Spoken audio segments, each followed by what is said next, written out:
Last year, I made a video on Persona 4 Golden where I beat the game in its entirety by only using electric-based moves. So since the Persona 4 Remake just got announced, and since Persona 5X just got a worldwide release, I decided what better time than now to revisit Persona 4 Golden again. Mainly because I did a Persona 5 video not that long ago. But anyway, back on track. You guys wanted to see me beat Persona 4 with only ice magic, so allow me to explain the rules for it. First up, I can only use Bufu magic or other ice type spells. In addition to this, I'm allowing buffs, debuffs, and healing moves. And finally, I must be playing on hard mode. So, now with that all being said, I start off just like how I start off all my Persona videos, with my iconic funny Yakuza name. And then from there, the game continues as normal. I meet Dojima and Nanako before shaking the greasy ass hand of this gas station attendant. Trust me on this, touching this person's sopping wet hand is a vital piece of information for this game. I also get sick directly after doing it, so it'll buff. Skipping to the next day though, I get introduced to the character that will carry me through the beginning of this run, Chie Satonaka. And with her and Yukiko, we get to witness Yosuke getting his balls exploded in the ball explosion chamber, followed up by meeting the average redditor who's addicted to gooning and Red 40. I, however, am only addicted to one of those two things. Anyway, I'm getting off topic again. After the incel chud incident, I run into an actual crime scene. You know, one with an actual body and stuff. So with Dojima being a detective, he's there at the scene of the crime to tell us to go home. But not before the icon himself, Toru Adachi, makes his debut appearance. So now I can insert my funny little Adachi gif now. Now here's where I give you an info dump on the story of the game. But don't worry, I'll make sure your little brain stays stimulated throughout my explanation. So the next day, I get introduced to Yosuke's air quotes girlfriend, Saki. And because Yosuke is down tremendously for this girl, Chie tells him to look at the Midnight Channel tonight to see if Saki is his soulmate. Then when I get home, the news shows an interview of the student who found Miss Yamato's body. And she looks kinda familiar. But that's not important right now because when I check out the TV at midnight, I do actually see something. And after getting actual head from the TV, I report my findings to the other two weirdos, causing us all to go to Juness. And because Yosuke has the weakest bladder in the series right next to Akechi, he pisses himself, causing us to fall into the TV, where we meet Teddie, shout out Teddie, but after he lets us go, we wake up the next morning to the news that Saki, Yosuke's air quotes girlfriend, has become the next victim. And because Teddie mentioned people being thrown into TV yesterday, Yosuke wants to go back and investigate it, to see if we can find any clues about Saki's demise. Info dump over. And after awakening to Izanagi, I can finally start my challenge, is what I would say if it wasn't for the fact I don't have any ice magic. So until I get some, the challenge can't start. Or I guess I'd automatically fail, but that wouldn't be much fun. So I'll choose the latter. Anyway, it's time for my first boss fight against Yosuke's shadow. And just to get out of the way fast, the trick to beating it is to strike its weakness with Zio. Then use cleave for more damage. Then if it guards, you should also guard because then it will use Wind of Oblivion next turn to try to strike your weakness. And if it goes for power charge, well, I mean, it's kinda obvious what you need to do, so there's not that much of an explanation there. But it's not that hard to defeat by any means, so once you do defeat it, Yosuke gets his persona. And we immediately realize that Miss Yamato and Saki got eliminated by their own shadows in this world. So me and Yosuke promised Teddie to help keep people out of the TV world. And that same night, Yukiko appears on the news on a segment about her family's inn. Good for her, get that bag, girl. Now starting the next day, I start the first social link of the game, the Magician Arcana with Yosuke. And just like in my previous Persona 4 videos, I'll only be completing the party's social links as well as Adachi's and Marie's. Because if you know, you know. Speaking of the party, Yukiko is nowhere to be found. So we check the Midnight Channel and she's in there. So the next day, I meet up with Yosuke to violently swing weapons around in public. And we might have gotten arrested because of that, but it'll buff. And after another quick Adachi jump scare, we meet up with Chie and enter the TV, only for Chie to run off inside the castle alone. Thankfully, it's not the same castle from Persona 5. Now, normally you're supposed to go and fight Shadow Chie on floor 2, but I decide to stay on the first floor because of shuffle time, so I can get Apsaris. Then when I get her to level 7, she finally learns Bufu. So now from this point on, this is the only magic I can use. As for Shadow Chie, she's not that hard. Granted, I am over leveled for this fight because I need Apsaris to even start this challenge, so I was doing around 60 damage per hit with Yu, and as for Yosuke, he was just kinda there, so I guarded with him. Then towards the end of the fight, she just continued to spam Bufu, but it really didn't work out the way she thought it would, so with a few more hits, she was out cold and Chie unlocked her persona. So now I have a second ice attacker for the team. And after retreating from the castle, I start the automatic full social link, one of the most important social links for this challenge.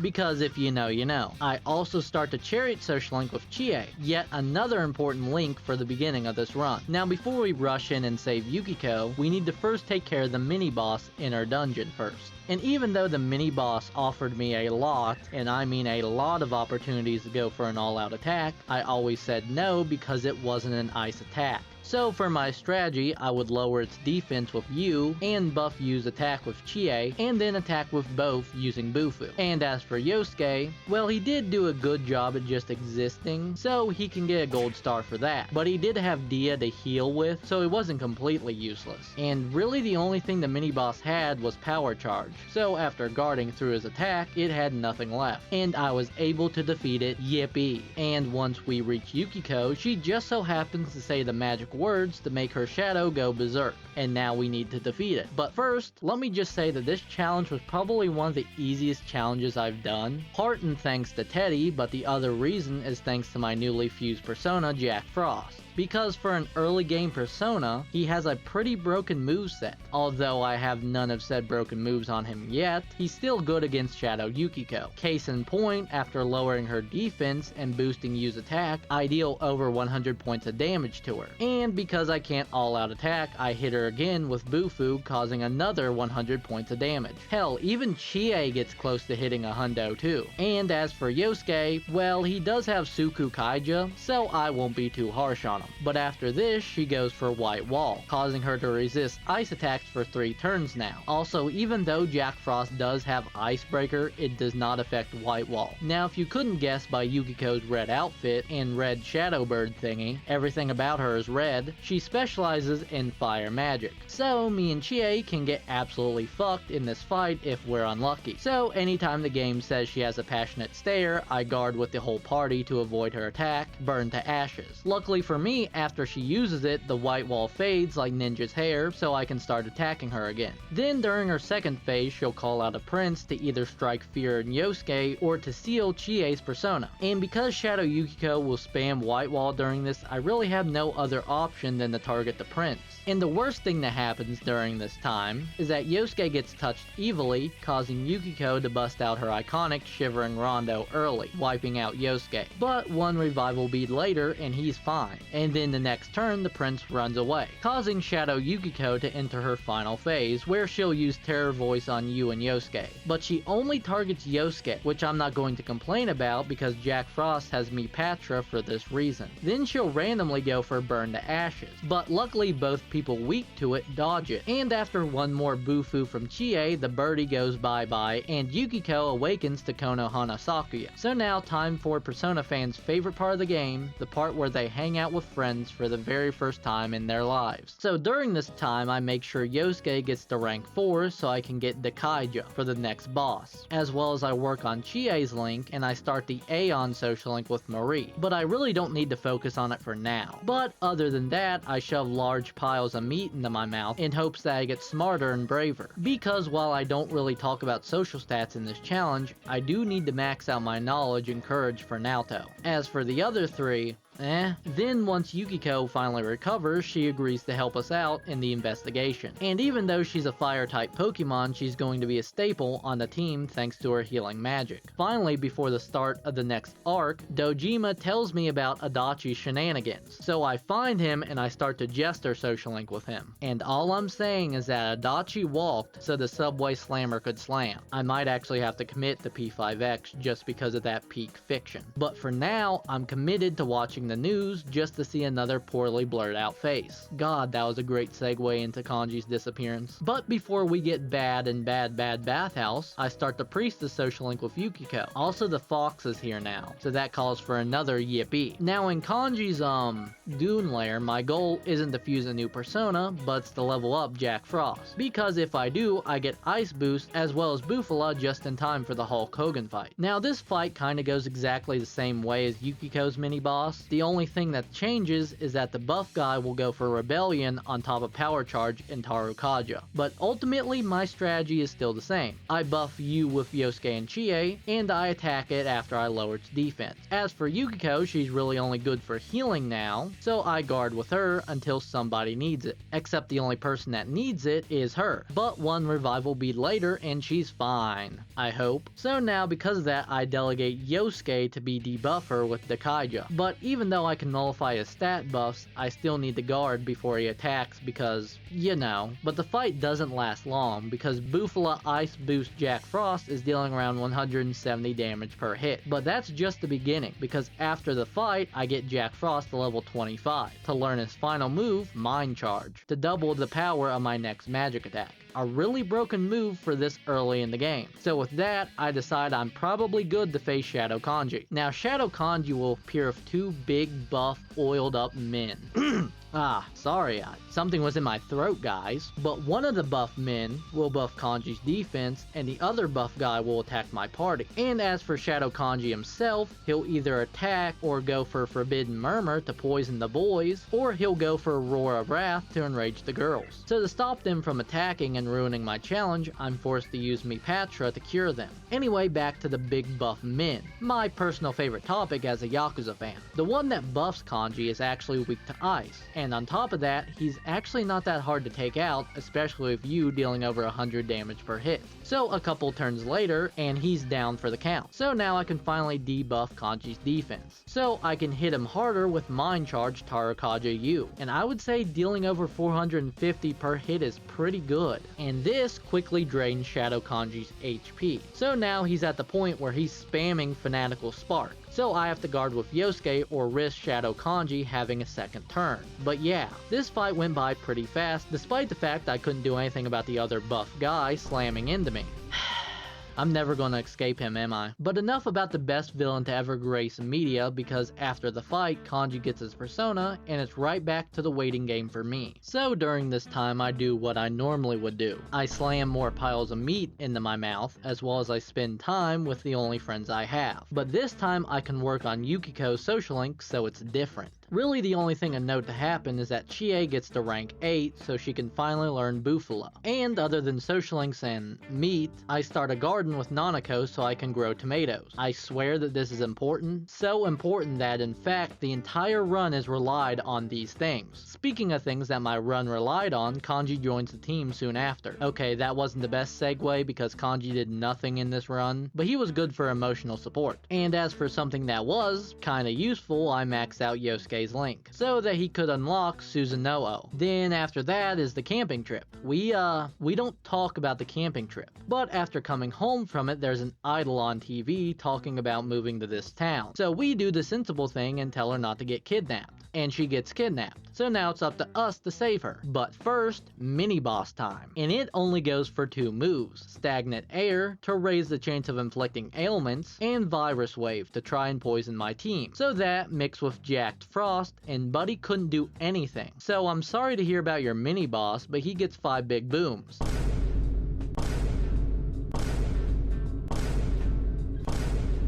Then finally I decide to fuse a new persona, mainly because I already beat P4 with Jack Frost once. Shameless plug, I'm aware. So I decide to fuse an Undyne for Mabufula. Then after watching Risei's Shadow Pole Dance, Icky Ew Gross, I'm not showing that on screen, here's Majima instead, I can finally face it in battle. And yeah, it's not that hard. Really my only problem is the fact that it goes for my party's weaknesses. But that's not the reason it's not hard, because plot twist, it's not the real boss fight. Because after getting it to the point where you can no longer hit it, Teddie sacrifices himself and charges into it. You can even say he slams into it. I'm sorry, he won't leave me alone. Anyway, seeing Rise face herself causes Teddie's shadow to go berserk, so now we have to face it in one of the toughest battles by far. Now I usually say that Shadow Teddie is a massive skill check, and I'll say it again, Shadow Teddie is a massive skill check. But what makes him a skill check isn't because of his mind charge Mabufula, mainly because Undyne drains it, but it's the fact that he also drains ice. So I'm forced to use Ice Break, using up more of my very limited SP. And what doesn't help is the fact that Shadow Teddie is an absolute unit when it comes to defense, so I can't let any of my tiny soul tomatoes go to waste. As for his other non-charged Mabufula moves, he has Foolish Whisper, which can seal away my party's personas. It really isn't that bad, I just guard when it happens. He also has Nihil Hand that does absolutely nothing if you just guard it. Now arguably his worst moves are Heat Wave because it can actually damage you, as well as Nullity Guidance, a move that hits hard and grants Shadow Ted another turn. The only good thing about it is the fact that he doesn't use it that much, like 2 times at most.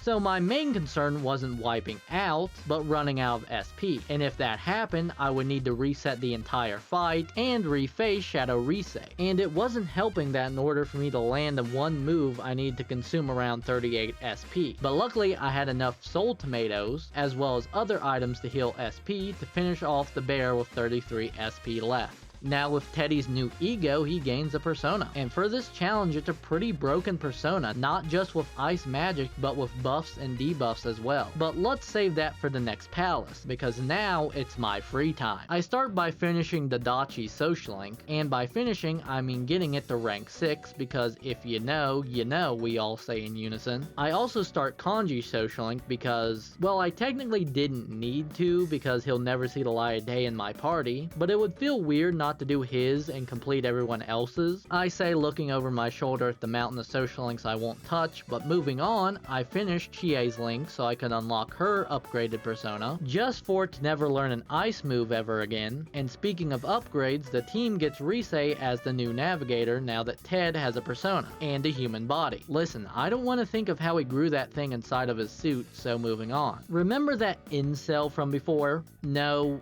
not that incel, or that incel.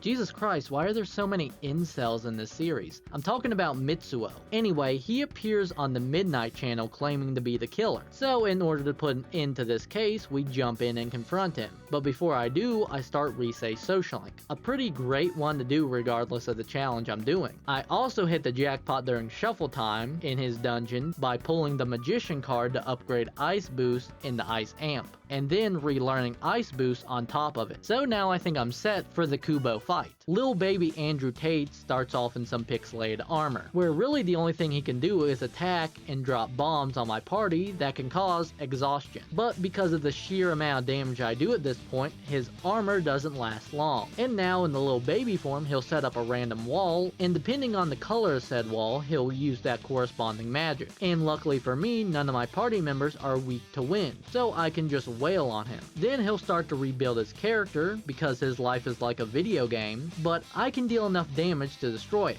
resetting the cycle, causing him to set up yet another green wall. And after wailing on the little fella some more, he'll quickly set up his character again, this time fully completing it, causing him to unlock a new move called Gigadyne that targets the whole party, and it even knocks out Freddy Tedbear. But with one revival bead and a charged up Buffalo later, his armor goes the way of the Subway Slammer's victims. And even though he tries to outsmart me by setting up a white wall, I simply power through because what can I say, I just have that dog in me. And then when he tries to rebuild his armor, I destroy it with Chie, and I finally blow him up with Teddie for the win. And Mitsuo admits to everything, even King Moron's demise. So after turning him into the Adachi, we celebrate that this case is now over. So I can now go do normal teenager stuff, like hanging out with a famous idol, hanging out with, whatever Marie is supposed to be, spending a whole week referencing Persona 3, and finally studying, even though I have max knowledge. Now, as for social links, I only complete Yukiko's this time, so I can get another new persona for my team. Yippee. Now time for a little context, because the next person to go missing is Naoto, a detective actively working on this case, because her hunch was that Kubo wasn't the real killer. So she goes on TV, appears on the Midnight Channel, and boom, just just like that, the case is back open, baby. Now before I confront Naoto's shadow, I decide to fuse Scotty for that sweet Bufu dye to deal even more damage with her. So now with a new persona, I decide to take on Shadow Naoto, and it was a pretty straightforward fight because Shadow Naoto really has no gimmicks, other than Element Zero to nullify resistances. But that was more annoying than anything because it caused Yu to become weak to her Miragi dye, giving her an extra turn to either use Heat Riser or Debilitate, and other than that, she really had no other moves. Now as for my strategy, I mean you could probably already guess it, but I would Mind Charge and attack with Yu, heal with Yukiko because that's the only thing I can do with Yukiko, and finally I would either attack with Teddie or I would buff my attack or defense with him. As for Chie, she kinda fell off due to her weak ice magic and her Tarokaja not being near as good as Teddie's Ma Tarokaja, but I could still attack with her, so she's still doing better than Yosuke or Kanji. Plus, she at least got to finish off. Never mind, Chad Narukami stole the show. But it's not all bad for me, because even though Chie is now weak,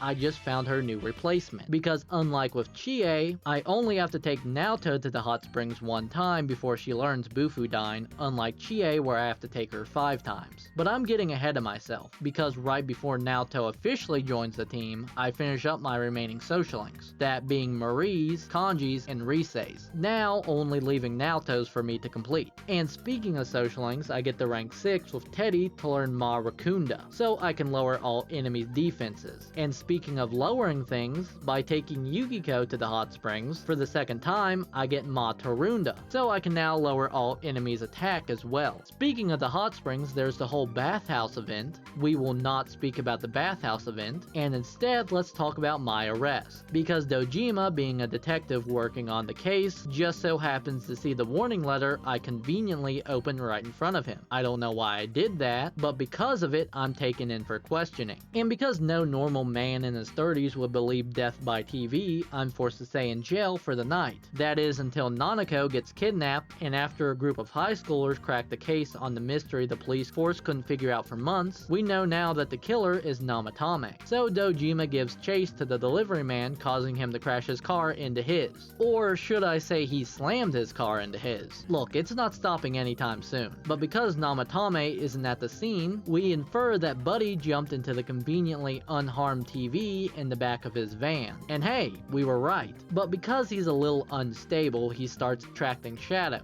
and turns into Kunino Sagiri. So now we gotta fight him. Now I dropped Chie for Naoto. I'm sorry Chie fans, don't crash out at me in the comments. Simply because now, just like you, she can use a combination of Mind Charge and Bufu Dine to target the Sagiri with. As for Yukiko and Teddie, they both have access to buffs and healing, but Teddie is more versatile with his access to Bufu Dine and defense debuffs. So for the first half of the fight, everything was going well up until he changes the atmosphere, causing one type of magic to be buffed while the other 3 are debuffed.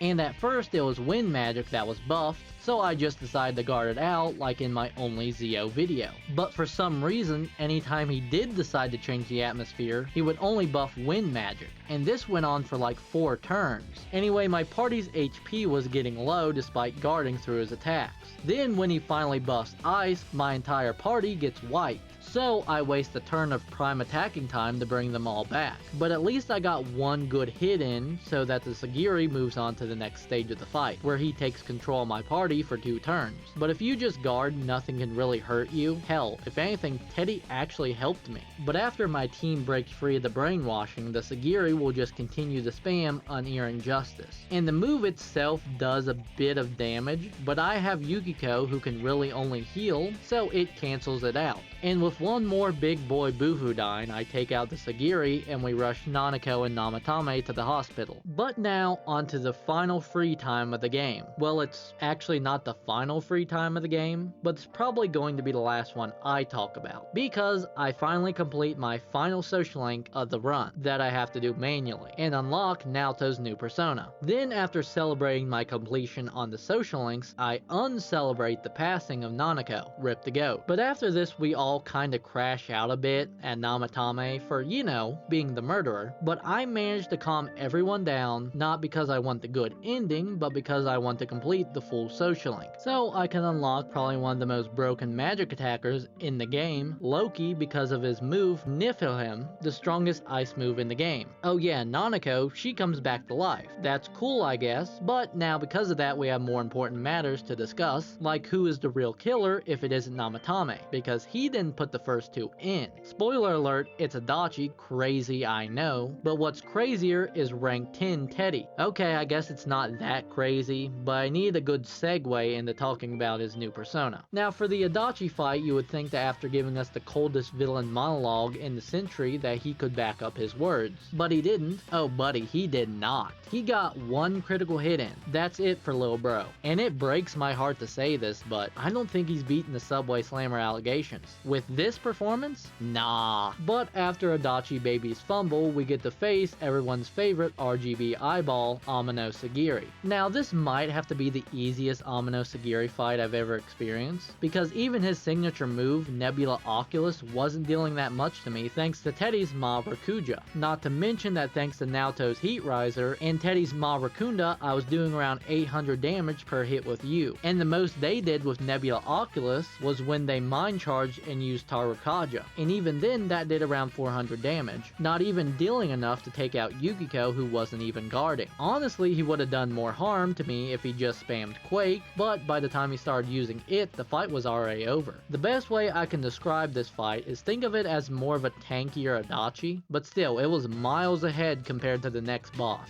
But I'll get there, because after turning Adachi into the police, we celebrate the end of the case by listening to Teddie talk about his cockroach collection in his suit. But the game isn't over yet, because on New Year's Day, Marie goes missing. So while Margaret looks for her, I'm supposed to go around and unlock the final personas for my team, which I do because I have nothing better to do. Then on our ski trip, after me and the guys have male bonding time, the TV flickers and we get pulled in by the baddie in blue saying that Marie is inside the Hollow Forest. So after making my way through the most annoying dungeon in the game, I confront Marie and fight the monster that's hidden inside of her. And yeah, no, this isn't a boss fight. The only issue in this fight is that she nulls everything. So you have to use break items on her, but other than that, it's a cakewalk. Like I can't even talk about her moves in this fight because I didn't even witness half of them, because I was dealing over 2,000 damage per hit. But hey, Marie was saved, so now it's all over, right? Right? Well, actually, I hang out with the gang one more time and we all get curious on how the Midnight Channel came to be. Hell, even Adachi sends me a letter saying he's curious about it, as well as some other things, but after asking Nanako what happened on the day I came into town, I remember touching the sopping wet hand of the gas station attendant. So when I confront them about it, they just so happen to be the goddess Izanami, and they challenge me to a final battle. Now, unlike Marie, this fight was fairly tame. Her first phase was simple enough to get through, even though halfway through it she starts spamming Megidolon, but once I get her to low health, I bust out the Orb of Za to see her in her true form, and to start the next phase of the fight. And instead of Megidolon, she'll spam Fury Yasugami and Kuro Ikazuchi, which over time do stack up on damage, but when you have a teammate who can only heal and not attack,